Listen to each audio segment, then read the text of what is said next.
Les compteurs d'eau sont bien installés, mais s'ils fonctionnent quotidiennement à certains endroits, à d'autres, cela fait des mois, voire des années qu'ils ne sont plus alimentés par le précieux liquide. Le non-accès à l'eau potable fait partie des difficultés rencontrées tous les jours par plus d'un Gabonais.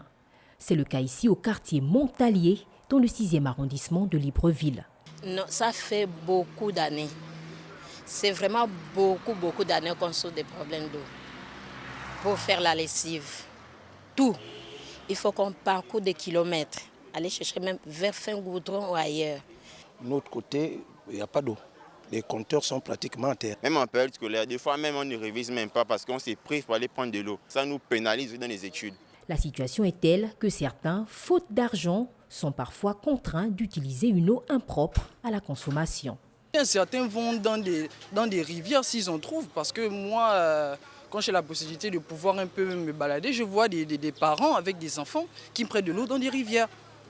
Mais la situation pourrait bientôt changer avec l'arrivée au pouvoir du président du Comité pour la transition et la restauration des institutions.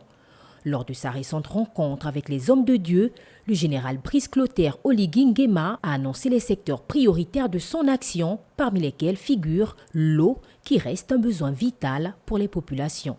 Je pense que l'eau est plus importante que la route. Il faut que les gens se lavent. Il faut qu'ils arrivent à boire de l'eau. Si on peut faire quelques forages, on le fera pour soulager au moins les populations. Dans longtemps souffert du manque d'eau, les populations gabonaises ne souhaitent désormais qu'une seule chose, revoir le précieux liquide couler de leur robinet pour ne plus être obligés de se rendre dans les lavages pour s'approvisionner.